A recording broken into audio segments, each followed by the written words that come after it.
Good morning. This is TCE, Theology and Current Events, number 56. We're calling this one True Ecumenism, and I wanted to give a couple apologies before we get started. First of all, I am sorry for being delayed on emails to friends and donors and people with theological questions. I always just kind of put that at the end of my to-do list, and with 3 or 4 hours of prayer reading, and then trying to get out a blog, and then responding to texts before emails, I'm just way behind. So I'm very sorry for that. I will be catching up in the next week. Part of that is also due to travels. I am here at on the East Coast for the wedding of Captain Emily Rainey, a great American hero. Yes, I just said American hero, so please pray for her and her new spouse. And also here, I know many of you were praying for that 10-year-old boy named John. He's a former parishioner, and he'd been sick for a long time, but he died.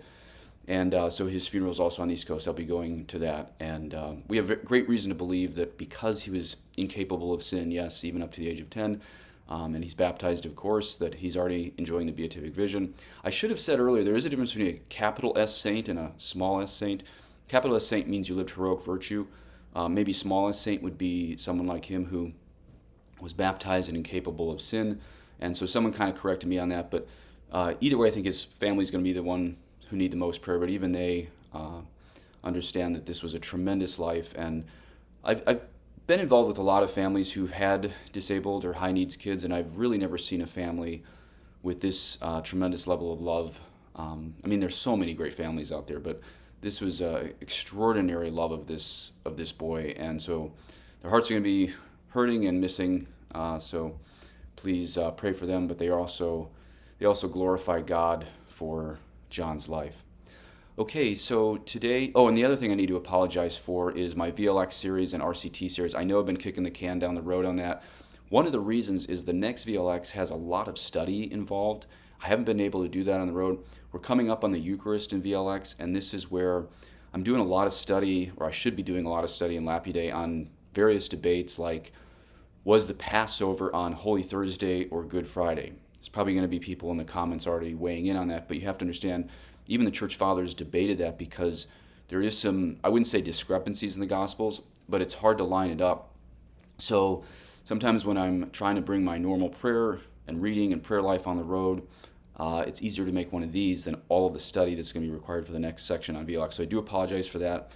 And in 2 weeks, I will begin the VLX and RCT again.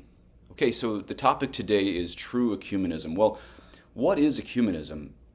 The definition of ecumenical, this is the first thing you have to realize. The definition of ecumenical has nothing to do with this modernist notion of deciding all religions can get you to heaven.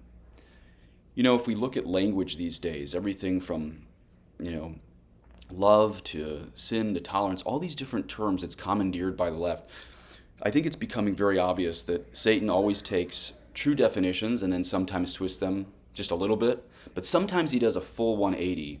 And this is an example of that full 180 on this term ecumenism, because ecumenical in the first millennium of Christianity, this is before the schism when Catholics and Orthodox were together, ecumenical meant decisions on dogma done by all Catholic and Orthodox bishops at dogmatic councils. In other words, they were fighting heresy together. So ecumenical means literally the whole house. That's what ecumenos means, the whole house of faithful bishops, not other religions. And what were they doing? They were deciding everyone believes the same thing? No, they were actually defining heresies and tackling them. That's what ecumenical means. So it's so ironic that nowadays it's really become the exact opposite. So the heresy of religious indifferentism, this is a real definition, not a twisted one. The real definition of religious indifferentism is the notion that all religions can get you or anybody to heaven. And this has become tantamount to ecumenism in the minds of most Catholics. And so even to the point that I really think I can say in confidence, when you hear 99% of Catholics use the term ecumenism or ecumenical, you need to realize, not all the time, but 99% of the time, that speaker is promoting the heresy of religious indifferentism. This morning I was listening to Anthony Stein's podcast, Return to Tradition, and he was talking about how one branch of Greek Orthodox, I think the Alexandrian one, which is the seat for the African church, has already somehow pretended like the early church had deaconettes, female deacons. Of course, there was some type of service role. You have to remember the word diakonos just means servant. There was some servant role in the early church of women helping women into the giant baptism baths for the sake of modesty. But they never had a role in divine liturgy. But they're going through exactly what I wrote in my blogs last week, which is antiquarianism. This notion that we can take modernist ideas and somehow project them on the early church and then claim, oh, well, our new heresies are actually found in history. And they're just not. But the reason that Anthony Stein was making that video is to say, hey, we have our problems right now in the Roman Catholic Church, but if you take the faith seriously, you want to be traditional, don't go Eastern Orthodox, because they're having their problems. They're now pretending like they're also ordaining female deacons or deaconettes. And so I think Anthony's message, as is mine, is to people who take the gospel seriously. We're not talking about people who might go from Orthodox to Catholic or Catholic to Orthodox who already think all religions can save you. You know, we know our audience, and of course there's always a few trolls, but how about for the people that really believe Eastern Orthodoxy is the faith that Christ established, or for us who really believe Catholicism is the religion that Christ has established? The reason Anthony was making that podcast, I think, is because he realizes the same thing might come down the pike in Rome from you-know-who. In other words, female deacons. Is Rome going to be deceived into trying this? I don't know, but I do want to tell you a few stories from my recent encounters with serious, traditional, Eastern Orthodox people. And I'm going to go in reverse order of chronology. But I'm going to show you this to really show what true ecumenism is, that there are some people out there who don't believe in religious indifferentism, the notion any religion can get you to heaven, and how we as Catholics can talk to them about Jesus Christ, the Roman Catholic faith, without saying, hey, isn't it great we're all saved as we are? Because the only people that's going to win is people who really don't care about objective truth. How do we talk to people about our faith who actually believe in objective truth? And I keep meeting Eastern Orthodox who have this. So let's go in reverse order. When I was in Cairo, Egypt a few weeks ago, I ended up talking to a very fervent 22-year-old named Andrea. I can't remember if it was Andrea or Andreas. We talked about the root of his name in Greek. I think maybe in Arabic it was just Andrea.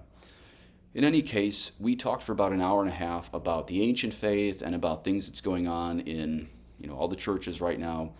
And if you remember, the Coptic Orthodox Church, this young man named Andrea is part of the Coptic Orthodox Church that has their metropolitan seat there in Cairo.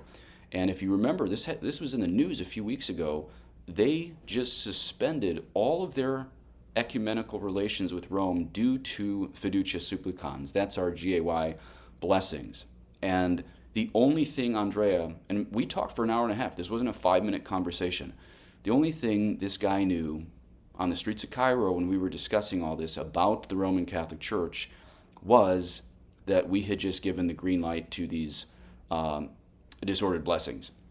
Now, I explained to him my view of the papacy that a lot of you have figured out. We're not going to go into that on this, but I think you know why and how I explained that to him.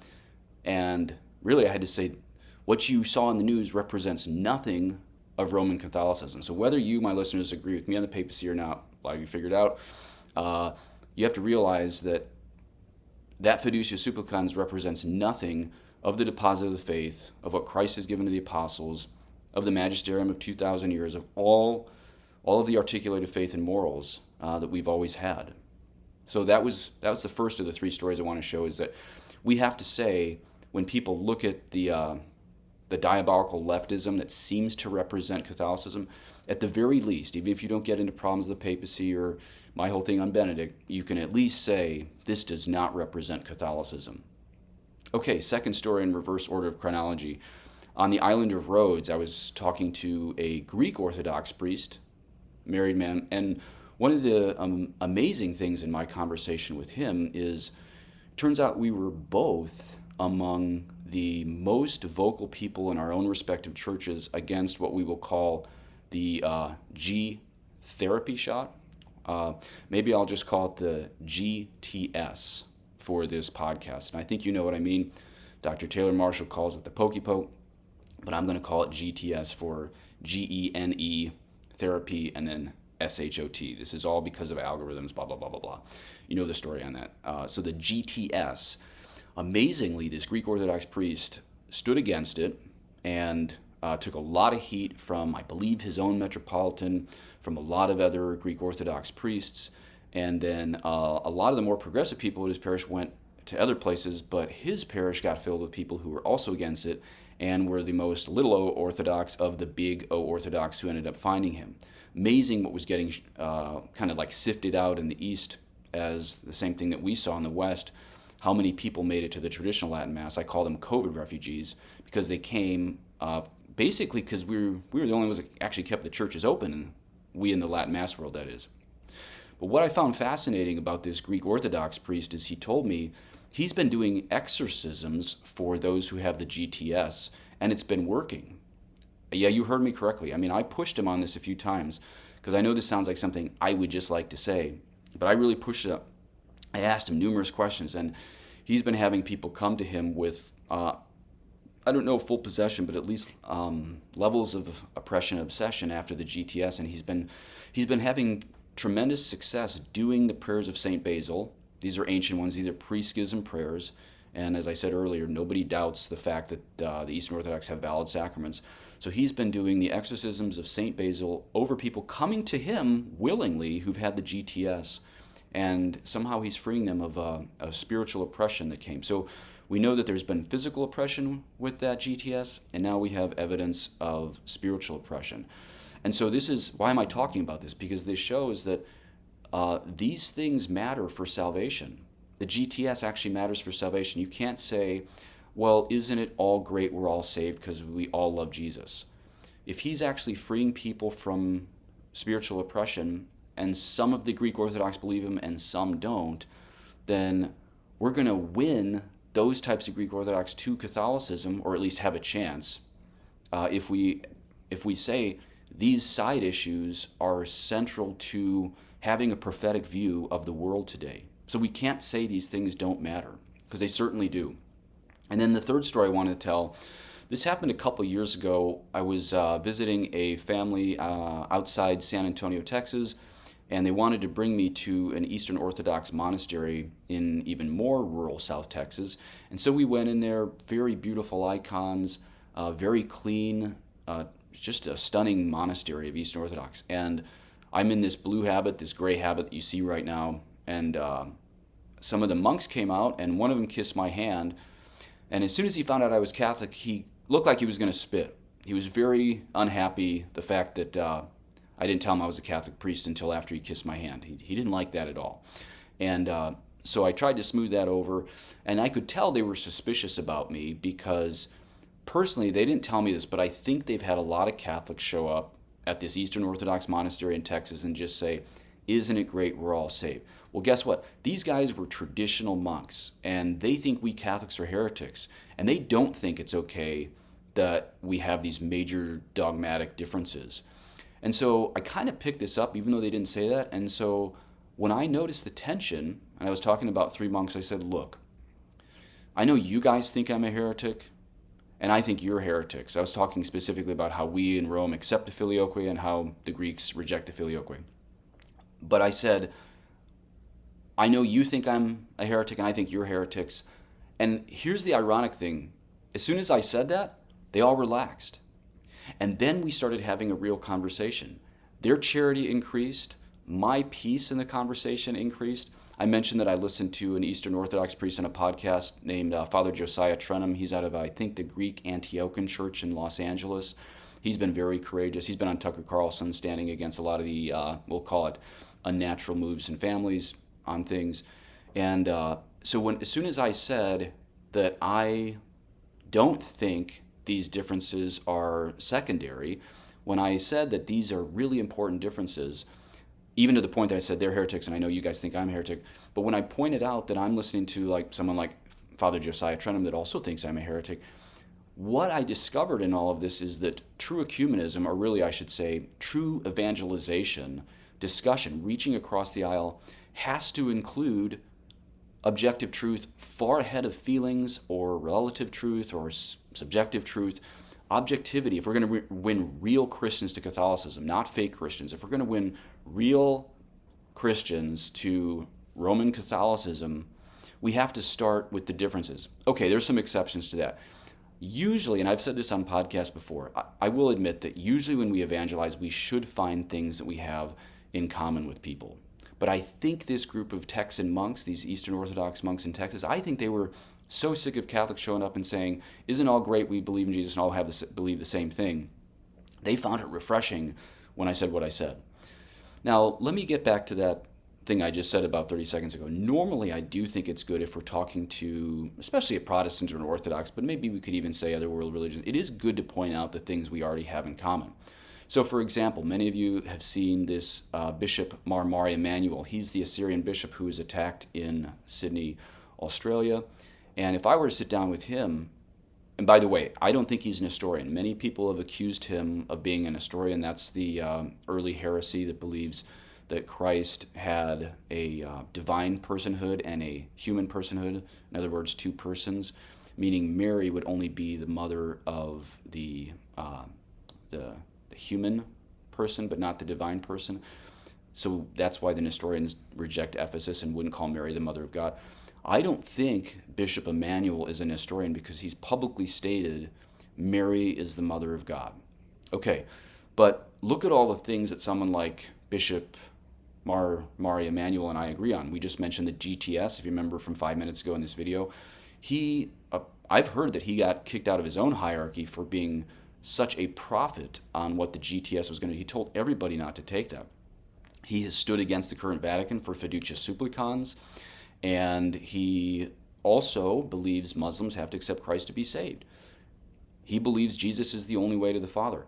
These are all things I totally share with this Eastern Orthodox bishop, and honestly, those are more things than I have in common with more in common with him than nearly every Roman Catholic bishop on the planet, except for a few sidelined ones.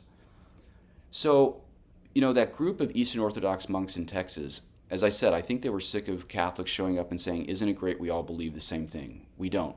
So what I'm trying to say on this video is someone is objectively right about the filioque and someone is objectively wrong. So after we name the things we do have in common, we really do have to discuss these things. We can't sit around and say, it doesn't matter. Yeah, the Trinity actually does matter. We Catholics are only going to win Eastern Orthodox to Catholicism through confidence in our dogmas, not through this self-doubt and constantly apologizing and everything. Now, we are going to win liberal Protestants to Catholic parishes, and notice I don't say to the true Catholic faith, only progressive Catholic parishes, by saying everyone's saved, regardless of dogma. That's the type of people those people are going to attract, but I don't even think a lot of them stick around. So I'm all for discussing world religions, as I'm trying to make clear in this video or podcast. I'm all for first discussing the similarities and then moving on to the differences. But if we don't get to the differences, we're going to win people who don't care about dogma, and nobody who doesn't care about dogma is going to die for their faith. That was too many negatives. I'll put it in the positive. The people who are going to be martyrs for Jesus Christ are going to be all the ones that truly admit that the faith that Christ has handed down actually matters. Doctrine actually matters in this stuff. So my proposal is, let's replace ecumenism with evangelization, because that's the entire mission that Christ has given to us Christians, especially us Catholics, especially us Catholic priests and bishops. Listen to how direct our Lord Jesus Christ was to the apostles about the mission. We often hear Matthew, but I want you to hear how there's the negative side of not accepting this in St. Mark's Gospel. At the end of St. Mark's Gospel, Christ says, "Go into all the world and proclaim the gospel to the whole creation. Whoever believes and is baptized will be saved, but whoever does not believe will be condemned." Whoever believes and is baptized will be saved, but whoever does not believe will be condemned. Believe in what? Christ and the deposit of the faith. They're one and the same. Can't separate those anymore. Never could. So let's sideline this fake ecumenism. Let's sideline the heresy of religious indifferentism and admit Christ has only established one church, and as Jesus himself said, he is the only way to the Father. God bless you.